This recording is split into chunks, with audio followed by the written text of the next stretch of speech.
தான் அதிகமா மலைத்தொடரை நீ பாக்குற. 56,000 கிலோமீட்டர் கடலுக்குள்ள பெரிய மலைத்தொடர் இருக்கு. பொதுவாரு இந்த இவ்வளவு நீளமான மலைத்தொடர் தரையில இல்ல. ஏன்னா இதுதானே பெரிய பரப்பு. 70 விழுக்காடு கடல் தானே. 56,000 கிலோமீட்டர்.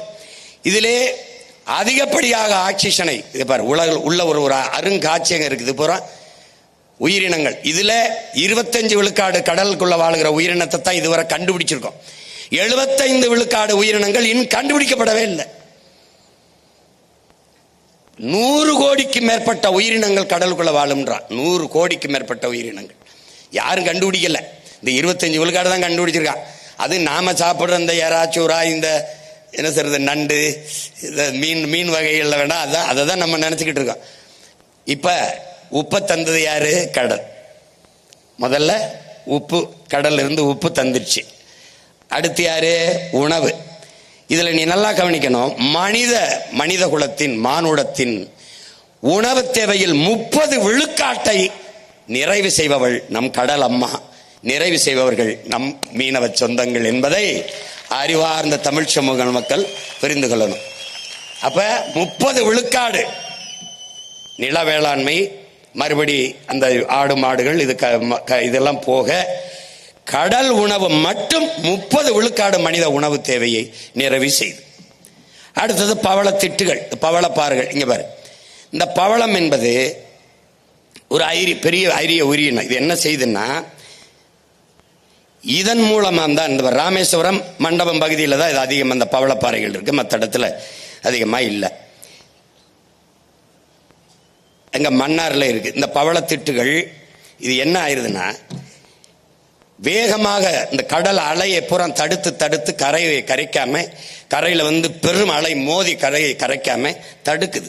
உள்ள ஒரு காடு மாதிரி இருக்கு, பவள காடுன்னு அதுக்கு பேர்.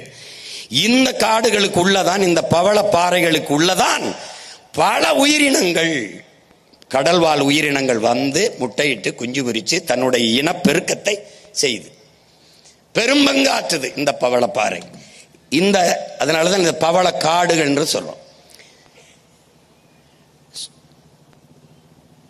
கடற்கரையை, சுற்றுச்சூழலை பாதுகாப்பதில் பெரும்பங்கு இந்த பவளப்பாறைகளுக்கு உண்டு. கடல் அரிப்பை தடுக்குது. இது எல்லாவற்றுக்கும் மேலாக இங்கே பவளம் முத்து சிப்பியில் இருந்து வருது. பவளம் இந்த பாறையில் இருந்துதான் நமக்கு கிடைக்கிறது.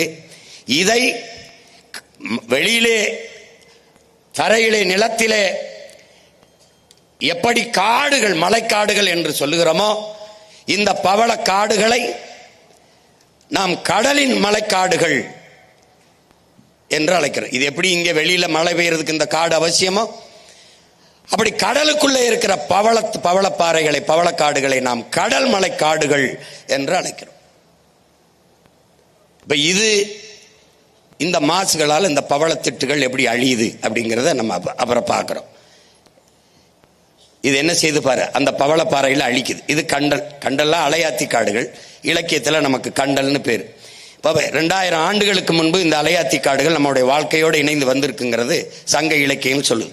இந்த கண்டல், இந்த அலையாத்தி காடுகள் கடலுக்கும் நிலப்பரப்புக்கும் இடையே, நீர்ப்பரப்பு கடலுக்கும் நிலப்பரப்புக்கும் இடையே இருக்கிற ஆறுகளில், கரையோரங்களில் இந்த அலையாத்தி காடுகள் இருக்குது.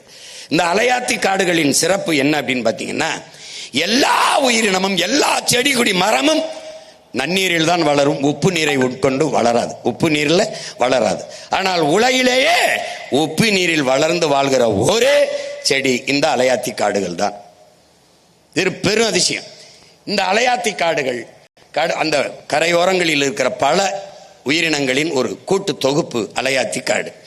இதுல பவளப்பாறை எப்படி பணியை செய்கிறதோ அப்படி வேகமாக அந்த கடல் பெரும் அலைகள் கரையை அரிக்காமல், கடற்கரையை அழிவை சந்திக்காமல் வாழுகிற அந்த இடத்தில் அது பெரிய அரணாக இருந்து அலையை அந்த வேகத்தை கட்டிப்படுத்துவதாலேயே அது அலையாத்தி காடு என்று காரண பெயரால் அழைக்கப்படுகிறது.